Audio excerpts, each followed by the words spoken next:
Hola, chicas y chicos de cuarto año, ¿cómo están? Bueno, espero que muy bien. En la clase de hoy trataremos sobre el nacimiento del nazismo en Alemania y además repasaremos sobre conceptos trabajados en clases anteriores.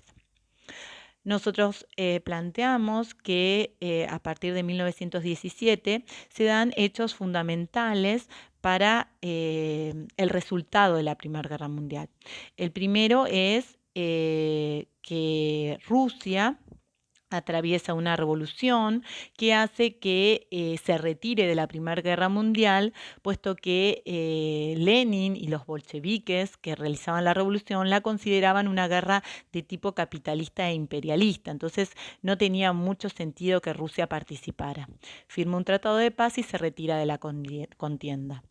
Por otro lado, Estados Unidos, que se había mantenido neutral en la Primera Guerra Mundial y que se beneficiaba por el comercio, eh, sucedió que un submarino alemán hunde un barco mercante y eso hace que entre en la Primera Guerra Mundial hacia el bando entente y que esa entrada de un país fuerte que aportó recursos humanos, económicos y militares, llevó a la victoria de este bando. El paso siguiente fue el Tratado de Versalles, que yo les expliqué que fue un tratado de tipo revanchista, puesto que se culpa a Alemania y se la responsabiliza de todo, y eso genera, el Tratado de Versalles, generó un sentimiento de humillación en el pueblo alemán. Dentro de esta población había un personaje, una persona, un excombatiente de origen austríaco que se llamó Adolf Hitler. Él había participado en la Primera Guerra y en 1920, junto a otras personas, creó el Partido Obrero Nacional Socialista Alemán, más conocido como el Partido Nazi.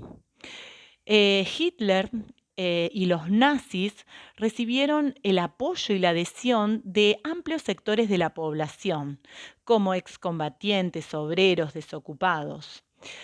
Hitler, además, en 1923 realiza un golpe de Estado que fracasó, es apresado, llevado a la cárcel durante 5 años y en ese momento él escribe un libro que se llamó Mi lucha, un libro de fácil lectura y donde esgrima los principios básicos del partido nazi.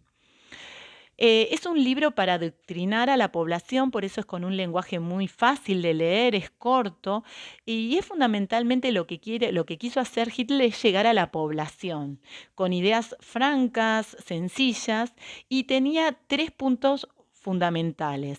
El primero, la primera cuestión que plantea el partido nazi o de su doctrina es que es anticomunista. Segundo, que es antiliberal, es decir, en contra de los sistemas republicanos y democráticos. Y la tercera es que es antisemita. Luego de la publicación de este libro, la popularidad de Hitler y su partido va en aumento. Es apoyado por un gran número de la población alemana. Por eso en 1933 es invitado a participar en un gobierno de coalición. Es recibido con alegría y apoyo por la población en general y eh, además empieza Hitler a construir una idea de superioridad de nación alemana. Como les dije al principio, los alemanes habían quedado humillados y frustrados luego de la Primera Guerra Mundial y Hitler lo que hace es un adoctrinamiento absolutamente contrario. Habla del orgullo alemán, de la idea de superioridad de la raza aria, de volver a ser un imperio. Y eso genera una dosis de optimismo en la población que se refleja en la gran adhesión al partido nazi. Al ser nombrado canciller, Hitler comenzó a construir su sistema totalitario, fuertemente verticalista, apoyado por un ejército fuerte. Tomó algunas decisiones como, por ejemplo, limitar la actividad política, prohibir los partidos políticos. Se prohíbe las actividades de huelgas y sindicatos. Se creó una policía secreta, conocida como la Gestapo, caracterizada por su rudeza y crueldad, y las SS, que es la guardia personal de Hitler. Estas imágenes que yo les muestro es para ver el apoyo. Fíjense la gran cantidad de población en este desfile de Hitler, los emblemas, las esvásticas, las banderas. Hay una idea cuando uno ve estas fotografías de pertenencia. Los alemanes vuelven a estar orgullosos de ser alemanes y de ser nazis. Otro de los desafíos que tenía Hitler era el del plano económico. Alemania tenía aproximadamente entre 6 y 7 millones de personas desempleadas o con crisis económicas, y eso se debe al impacto de la Primera Guerra Mundial, pero fundamentalmente a las reparaciones de guerra que tuvo que hacer a partir de Versalles. Hitler desconoce el Tratado de Versalles y sus compromisos y comienza una campaña de autoabastecimiento, aprovecha la industria naval, construye flotas mercantes. Alemania se organiza a partir de una economía de guerra y ese modelo fue absolutamente exitoso. Fíjense lo que les estoy planteando. Hitler logra, por un lado, que la población alemana vuelva a estar orgullosa de ser alemán, de ser nazi. Forma la idea nuevamente de gran imperio y además resuelve la situación económica. Es por esos motivos que los alemanes se transforman en nazi en su gran mayoría. Y otra de las cuestiones que construye Hitler es la idea de persecución para las personas que se consideraban una amenaza para esa Alemania soñada. Crea un Estado totalitario y para ello requiere de la represión contra una parte de la población.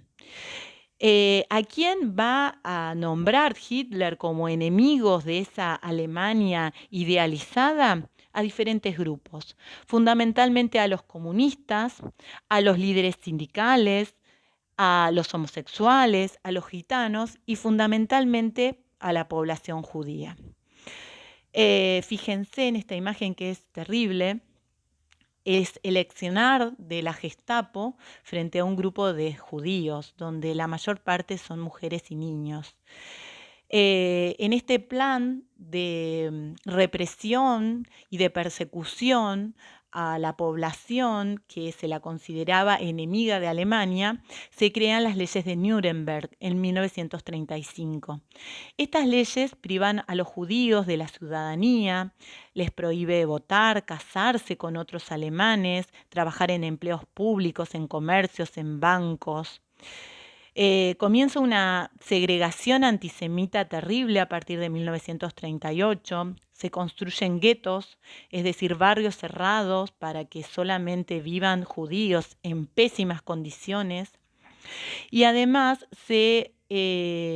a partir de la Noche de los Cristales Rotos, que es una noche en 1938, en noviembre, donde se asesina a un diplomático alemán en París y se determina que quienes asesinaron a este diplomático eran judíos.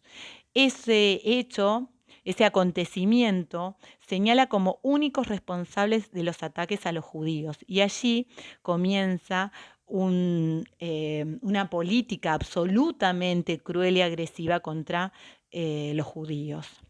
Uno de los hechos es el envío a los guetos. Se les obliga a pagar al Estado alemán dinero para indemnizarlos. Se les obliga a utilizar estrellas amarillas, de color amarillo, la estrella de David, como una forma de señalar al enemigo alemán. Se les prohíbe asistir a lugares públicos, teatros, cines.